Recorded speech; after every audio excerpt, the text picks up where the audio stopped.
वो 3 घंटा life change कर सकता है आपका। मैंने नीट दिया था तो 3 hours 20 minutes थे, बट अब आपके लिए वो 3 hours जो कि बहुत ही इंपॉर्टेंट है, उस 3 घंटे के लिए आप इतने सालों से मेहनत कर रहे हैं। बस अब आपके पास 15 दिन है। अब इस 15 दिन में अपना जी जान लगा लो, अपनी तरफ से पूरा 110% दे दो एंड उस 3 घंटे को अपने लिए वैल्यूबल बना लो एंड वो आपके लिए एक मेमोरी बन जाएगा। मेरी मॉक टेस्ट की स्ट्रेटेजी क्या थी और मैंने नीट का पेपर कैसे अटेम्प्ट किया, किसको पहले प्रायोरिटी दी, किसको पहले प्रेफरेंस दिया, कौन सा सब्जेक्ट को मैंने पहले कंप्लीट किया, physics chemistry and bio, OMR कैसे फिल की, यही सब मैं इस वीडियो में आपको बताने वाली हूँ।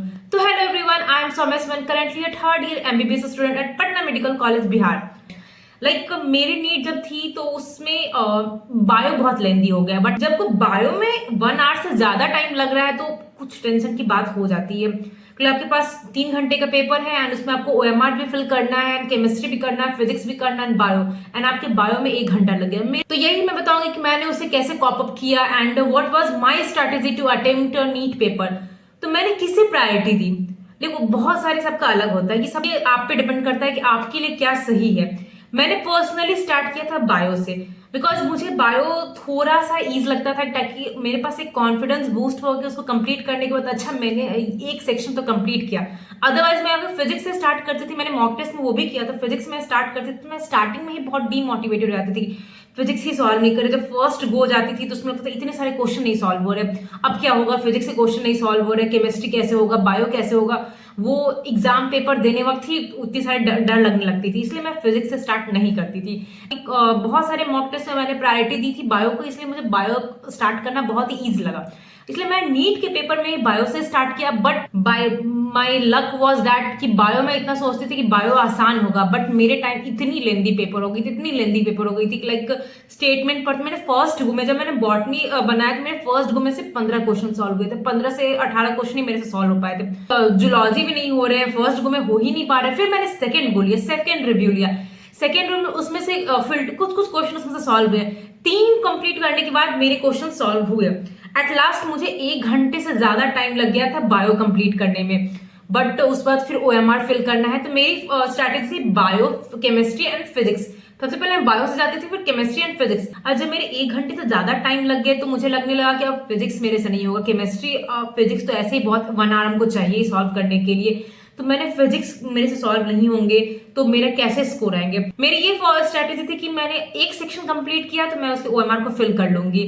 रिव्यू, जब मैं 3 राउंड रिव्यू ले रही हूँ तो मैं रिवाइज करते हुए चल रही हूँ कि ये पक्का 110% मैंने इसे टिक किया तो ये मेरे अकॉर्डिंग ये सही है। एट लास्ट मैं अब चेंज नहीं, ओएमआर फिल करने वक्त मैं नहीं चेंज करने जाने वाली हूँ कि ये इसका नहीं 1 नहीं लग रहा, इसका 3 लग रहा है, इसका 2 लग रहा है, ऐसा नहीं। 3 रिव्यू लेने वक्त मैं सबको एक बार रिव्यू ले लेती थी कि हाँ इसका फाइनल फुल एंड फाइनल यही आंसर मुझे टिक करना है। तो बायो कंप्लीट करने के बाद मैं ओएमआर फिल करती थी एंड ओएमआर फिल करने वक्त मुझे पर्सनली बहुत डर लगता था, बिकॉज मेरे साथ मॉक टेस्ट में मेरे साथ ये गलती हुई है कि मैं ओएमआर फिल करने वक्त ऊपर नीचे मैं ओएमआर फिल कर लेती थी, इसलिए मैं बहुत टेंशन में रहती थी। इसलिए मैंने जितने भी मॉक टेस्ट दिए वो मैं ओएमआर फिल के साथ, चाहे मैं ऑनलाइन मोड में दूं या ऑफलाइन मोड में दूं, उसमें हड़बड़ाने की जरूरत नहीं है। 1 सेकेंड लेट होने से आपका पूरा पेपर खराब हो सकता है।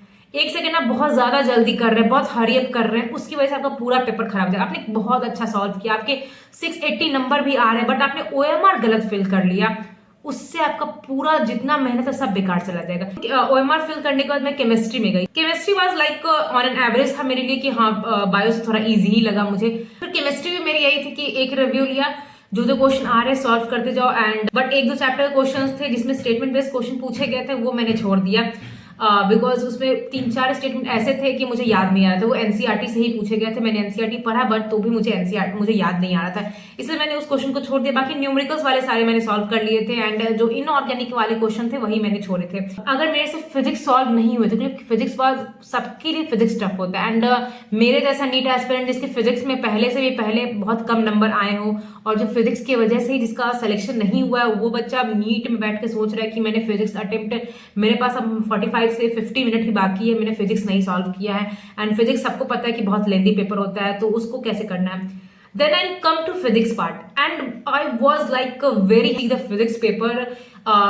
मुझे लगा कि अच्छा ये जब पेपर देने वक्त ही मुझे रियलाइज हो गया कि नहीं इस बार मेरा पेपर सच में बहुत अच्छा जाने वाला है। When I jump to physics तो मैं स्टार्टिंग से ही बहुत वो थी, क्योंकि मेरे फर्स्ट क्वेश्चन ही फिजिक्स में नहीं सॉल्व किया। अब जब पहला क्वेश्चन आप फिजिक्स में अटेम्प्ट कर रहे हैं वही आपसे सॉल्व नहीं हो रहे हैं तो आगे क्या ही होगा। जब पहला दो क्वेश्चन नहीं सॉल्व हो रहे, थर्ड में आपको सॉल्व हो गया। Third question was like easy for me, वो जो थोड़ा सा फॉर्मूला बेस्ड था तो वो मैंने कर लिया। एंड मुझे बहुत अच्छी लगी कि फिजिक्स मेरे फर्स्ट गो में मैक्सिमम क्वेश्चन सॉल्व हुए, क्योंकि फर्स्ट गो में मेरे फिजिक्स के, बायो में इतने क्वेश्चन जितने सॉल्व नहीं हुए तो उसमें फर्स्ट गो में मेरे फिजिक्स के अप्रॉक्स 30-35 क्वेश्चन मेरे फिजिक्स में सॉल्व हो गए थे। 10 क्वेश्चन अप्रॉक्स 8 to 10 क्वेश्चन ही मेरे लेफ्ट ओवर रह गए थे सेकंड गो लेने के लिए। एंड फिर मैंने सेकंड गो लिया, सेकंड गो में भी 2-3 क्वेश्चन छूटा तो उसको मैं छोड़ दी, उसको भी मैंने सॉल्व कर लिया। एंड फिजिक्स की ओएमआर फिल करने के बाद मैंने फिजिक्स में अप्रॉक्स 4 क्वेश्चन छोड़े थे। 2 क्वेश्चन कंफर्म था कि मुझे नहीं आता है, वो तो अब उसको देखना ही नहीं है, बिकॉज मेरे पास उतना टाइम नहीं कि उसी 2 क्वेश्चन में फिर स्टार्टिंग से स्टार्ट करूँ। वो क्वेश्चन ऐसे ही टेस्ट में आपको एग्जाम में फॉलो करना है कि जो आपको नहीं समझ में आ रहा है उसी वक्त छोड़ दो। एंड तो ये क्वेश्चन मेरा कंफर्म थे कि मुझसे नहीं सुना। 2 क्वेश्चन थे मेरे फिजिक्स में जो मुझे डाउट था कि ये सॉल्व हो जाएगा, बट मेरे से इतने वो हरी में मेरे से न्यूमेरिकली मैं सॉल्व नहीं कर पा रही, कैलकुलेशन ही नहीं कर पा रही थी। कि मैंने जितने भी मॉक टेस्ट में स्ट्रैटेजी फॉलो की उसमें मैंने बायो किए थे, फिर केमिस्ट्री किए थे, फिजिक्स की, और नीट वक्त भी मैंने इसी को फॉलो किया था। बायो किए थे, फिजिक्स किए, केमिस्ट्री किए थे, देन फिजिक्स किए थे। बिकॉज मैं आपको बहुत पहले से बोलती आ रही हूँ कि मुझे जो भी मेरे प्रिपरेशन में एज प्रोवाइड किया है मेरे मॉक टेस्ट ने प्रोवाइड किया है। मैंने मॉक टेस्ट से जो पाया है, मैंने मॉक टेस्ट से जितनी मैंने ट्राई एंड टेस्ट किए, हिट एंड ट्रायल मेथड जो मैंने किया वो मॉक टेस्ट में किया। मैंने मॉक टेस्ट में भी फिजिक्स से स्टार्ट किया हुआ, केमिस्ट्री से भी स्टार्ट किया, बट मुझे वो सही नहीं लगता था कि मैंने कैसे नीट का पेपर अटेम्प्ट किया था। सबकी स्ट्रैटेजी अलग अलग हो सकती है, आपके लिए कुछ और कन्वीनियंट होगा। आप जिस स्ट्रैटेजी को फॉलो करो उसको अच्छे से फॉलो कीजिए। लास्ट में जैसे मेरे साथ हुआ कि बायो मेरे पेपर लेंदी हो गए तो मैंने उसको स्किप नहीं किया कि चलो बायो छोड़ देते, केमिस्ट्री कर लेते, फिर केमिस्ट्री छोड़ देते। ऐसे आपको हरी अप में नहीं चलना कि 2 क्वेश्चन देखा बायो का नहीं हो रहा है तो छोड़ दो, केमिस्ट्री करते 2 नहीं हो रहा उसको भी छोड़ दो, फिजिक्स करते फिर छोड़ दो, ऐसा नहीं करना। अगर आपने बायो स्टार्ट किया तो बायो क्वेश्चन जो नहीं क्वेश्चन आ रहा है उसको 2-3 आप एक बार देख लीजिए, नहीं आ रहा तो उसको छोड़ दीजिए, पर पूरा सेक्शन को छोड़ने के पीछे मत रहो। 4 क्वेश्चन स्टार्टिंग के आपके बुकलेट में हार्ड हो सकते हैं, बट आगे के क्वेश्चन आपके जो आपने जो पढ़ा है वही रहेंगे।